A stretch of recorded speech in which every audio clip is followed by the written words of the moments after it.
अस्सलाम वालेकुम, क्या हाल है आप सबका? अल्हम्दुलिल्लाह मैं ठीक हूँ और दुआ गो हूँ कि अल्लाह ताला आप सबको ठीक रखे, अपने अपने घरों में खुश और आबाद रखे और होपफुली आप सबका रमज़ान बहुत अच्छा गुजर रहा होगा। अच्छा, आज ही ना मैं बच्चों से बात कर रही थी, बल्कि बच्चों ने ही बात शुरू की थी कि मामा जी इतने दिन गुजर गए हैं, पता भी नहीं चला ना इस दफ़ा रमज़ान का।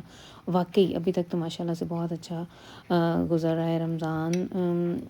ये मेरे साथ हो सकता है सबके साथ ऐसे ना हो, लेकिन मेरे साथ ऐसे है कि पहले 10-12 रोज़े में बड़े जोशो खरोश से रखती थी और फिर बाद में जाके ना जैसे बंदा नकाहत सी और सुस्ती सी और सर में दर्द और जिस्म में दर्द।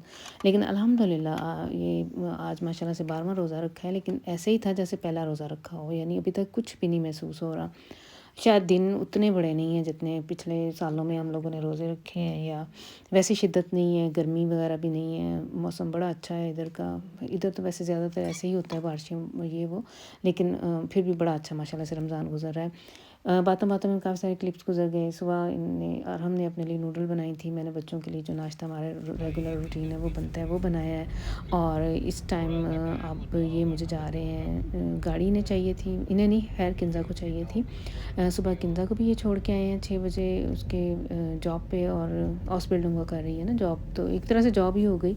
और क्योंकि उसको लेना था इन्होंने 10 बजे फिर से, तो फिर अब ये मुझे भी ड्रॉप कर देंगे। तो माशाल्लाह सुबह-सुबह का जो सीन है ना इतना मज़े का है, ऐसे लगता है जैसे फ़रिश्तों ने रात को घास को धो दिया हुआ है, इतनी निखरी-निखरी सी। ख़ैर औस तो पड़ती है, लेकिन बड़ी मुझे बड़े अच्छा लगता है, हर चीज़ निखरी-निखरी सी साफ़-सुथरी सी सुबह-सुबह लगती है। सुबह-सुबह का ये टाइम है, सवा 7 साढ़े 7 का तकरीबन टाइम था, तो सूरज भी अभी थोड़ी देर पहले ही निकला है।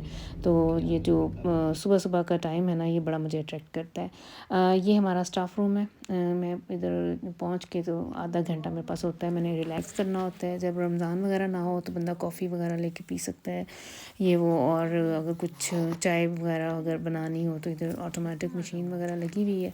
लेकिन अब चूँकि रमज़ान है तो मैं बैठ के कोई तिलावत कुरान पाक सुन लेती हूँ, या कुछ और अगर मोबाइल पे थोड़ी देर बंदा बिज़ी हो जाता है। तो मैं आ गई थी तकरीबन घर सवा 1 के करीब तकरीबन मैं घर आ जाती हूँ, और फिर मैंने थोड़ी देर नमाज़ वगैरह, तो खैर आजकल टाइम 2 बजे नमाज़ का टाइम शुरू होता है, मैं फिर पढ़ के तो फिर ही लेटी थी। और इस टाइम मैं आ जाती हूँ नीचे किचन में, क्योंकि कुछ प्लान वगैरह करना होता है, आज क्या कुकिंग करें, कुरान पाक थोड़ी देर बैठ के पढ़ना होता है। ये अरहम की बुक इसने ऑर्डर की हुई थी, इन्हें ये स्कूल की तरफ से ना, ये इनको बच्चों को ईस्टर की छुट्टियाँ हो चुकी हुई हैं। आज पहली छुट्टी थी इनकी, तो ये बुक इन्होंने रीडिंग करनी है। तो आज ही सब अरहम ने रिसीव की है।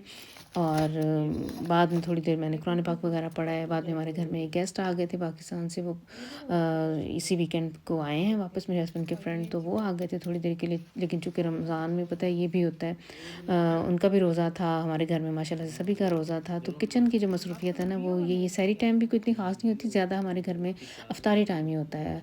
सहरी में ज़्यादातर बच्चे वही फ्रेंच टोस्ट ही खाते हैं, और पराठे-शराठे का कोई नहीं, हमारी तरफ इधर इतना ट्रेंड नहीं है। स्टार्ट में मैंने खाए हैं 2-4 दिन, लेकिन अब मैं भी या तो रात को ही रोटी बना लेती हूँ, या सुबह-सुबह उठ के अपने लिए खुश्क रोटी बनाती हूँ।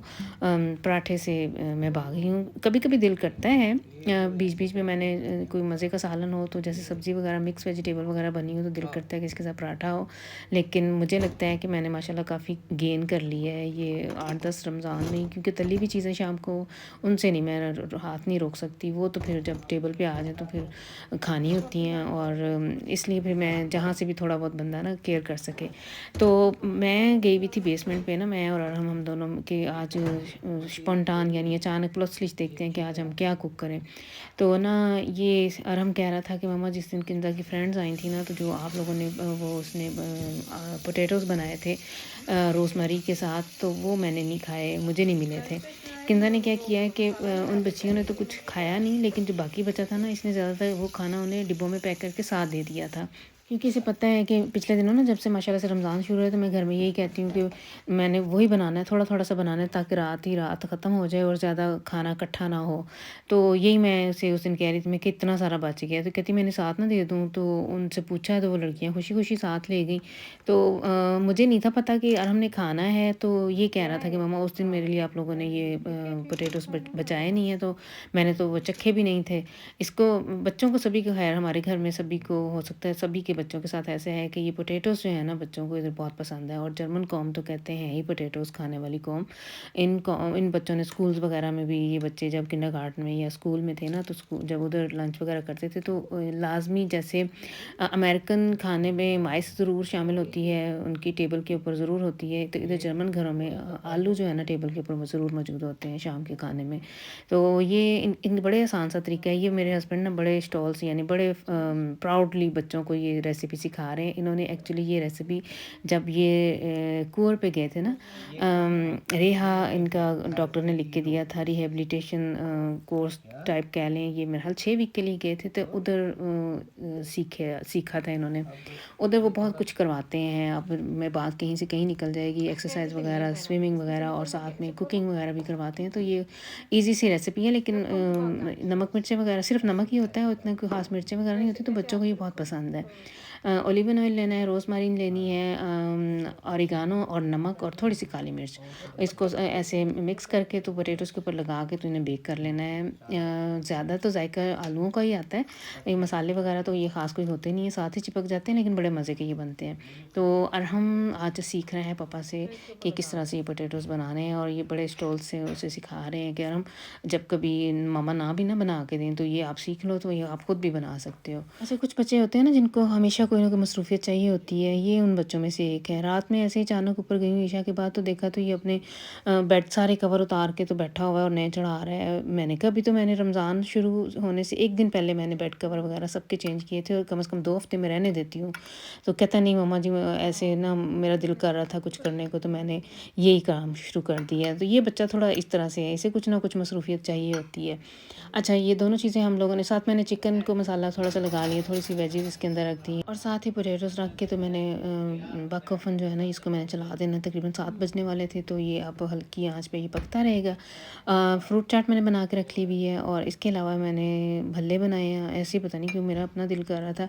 मुझे ज़्यादातर मैं इनसे कह रही थी कि मीठे दही भल्ले बनाऊँ, ये कहते हैं कि वो तू ही खाएगी, बच्चे नहीं खाने लगे। तो फिर मैंने ना न्यूट्रल से यानी कि बगैर टेस्ट के बना लिए हैं। जिसने मीठा खाना हुआ वो अंदर इमली और आलू बुखारे की चटनी डाल लेगा, और जिसने नमक मिर्च वाले खाने हुए तो वो जो पुदीने और धनिया की चटनी पड़ी हुई है ना वो डाल लेगा। इस तरह से मैंने बनाए हैं।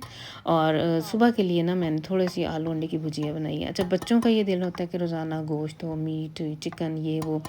मैं बागी हूँ, दिल नहीं करता है, तो इसलिए मैंने अपने लिए ना फिर ये बनाए हैं थोड़े से आलू अंडे की भुजिया।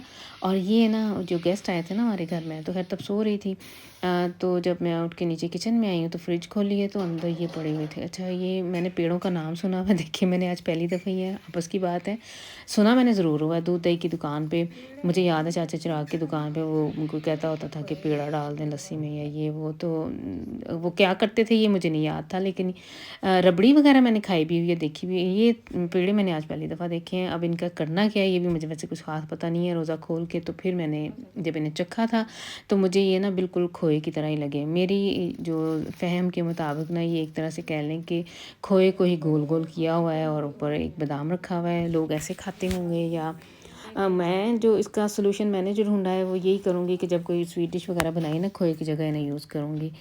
मज़े का था, खाया गया है, लेकिन ये बहुत ज़ट करने वाली चीज़ जो बहुत जल्दी आपका मैदा फुल हो जाता है ना, ये वो चीज़ है।